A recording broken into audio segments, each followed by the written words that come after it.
ജോലി കഴിഞ്ഞു വന്നാലും പിന്നെയും ലാപ്പിലും ഫോണിലും കുത്തിയിരിക്കുന്നവർ ഇന്ന് നമുക്കിടയിൽ സർവ്വസാധാരണമാണ്.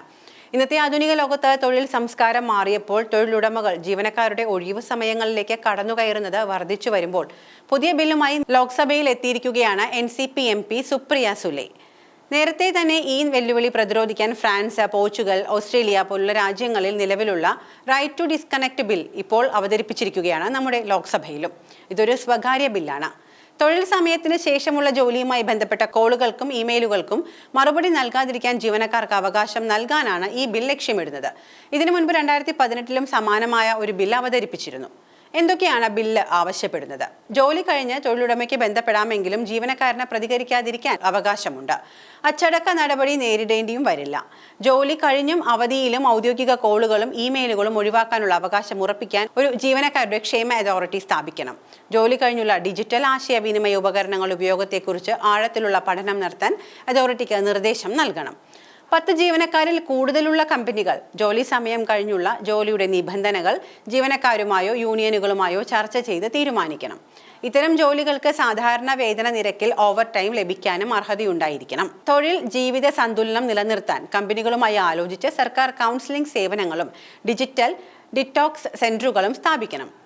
നിയമലംഘനം നടത്തുന്ന കമ്പനികൾക്ക് കനത്ത പിഴ ചുമത്താൻ നിർദ്ദേശമുണ്ട്. ജീവനക്കാരുടെ മൊത്തം വേതനത്തിന്റെ 1% തുക പിഴയായി കമ്പനികൾ നൽകേണ്ടി വരും. കാടിയം കാവ്യ അവതരിപ്പിച്ച മെൻസ്ട്രൽ ബെനിഫിറ്റ് ബിൽ 2024 ആർത്തവ സമയത്ത് സ്ത്രീകൾക്ക് തൊഴിലിടങ്ങളിൽ സൗകര്യങ്ങളും പിന്തുണയും ലക്ഷ്യമിടുന്നതാണ്.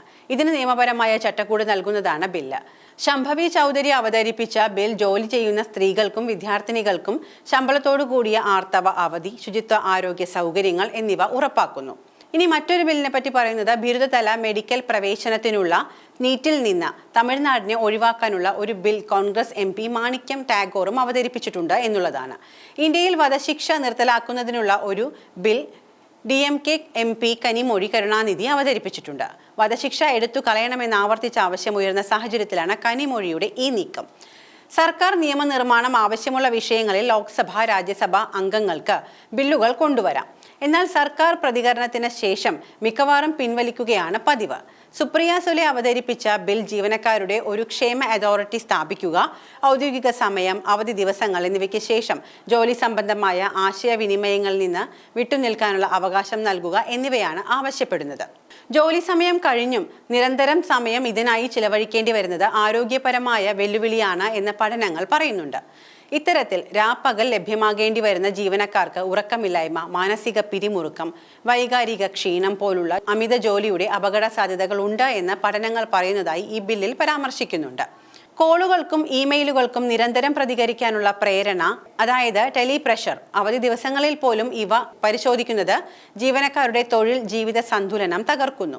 ഒരു പഠനം അനുസരിച്ച് നിരന്തരമായ ജോലി സംബന്ധമായ സന്ദേശ നിരീക്ഷണം തലച്ചോറിന് അമിതഭാരം നൽകി ഒബീസിറ്റിയിലേക്ക് നയിക്കാമെന്നും പറയുന്നുണ്ട്. ഇത് ലോക്സഭയിൽ അവതരിപ്പിച്ചു എന്ന് മാത്രമാണ് ഇപ്പോൾ ഉള്ള സംഭവം. നിയമപരമായി മാറുന്നതിന് ബിൽ ചർച്ച ചെയ്യുകയും ഇരുസഭകളും, അതായത് ലോക്സഭയും രാജ്യസഭയും പാസാക്കുകയും രാഷ്ട്രപതിയുടെ അംഗീകാരം ലഭിക്കുകയും വേണം. പ്രൈവറ്റ് മെമ്പർ ബില്ലുകൾ നിയമപരമായി മാറാനുള്ള സാധ്യത വളരെ കുറവാണ്. റൈറ്റ് ടു ഡിസ്കണക്ട് എന്ന ആശയം രാജ്യത്ത് ചർച്ച ചെയ്യപ്പെടുന്നുണ്ട്. അതിനായി ബില്ലുകൾ അവതരിപ്പിക്കുകയും ചെയ്തിട്ടുണ്ട്. പക്ഷേ ഒരു നിയമപരമായ അവകാശമായി ഇത് ഇതുവരെ നിലവിൽ വന്നിട്ടില്ല. കേരള നിയമസഭയിലും 2025 doctor N Jayaraj MLA right to disconnect bill അവതരിപ്പിച്ചിട്ടുണ്ട്. കേരളത്തിലെ സ്വകാര്യ മേഖലയിലെ ജീവനക്കാർക്ക് ഈ അവകാശം ഉറപ്പാക്കാനുള്ള രാജ്യത്തെ ആദ്യ സംസ്ഥാനതല നീക്കമായിരുന്നു ഇത്.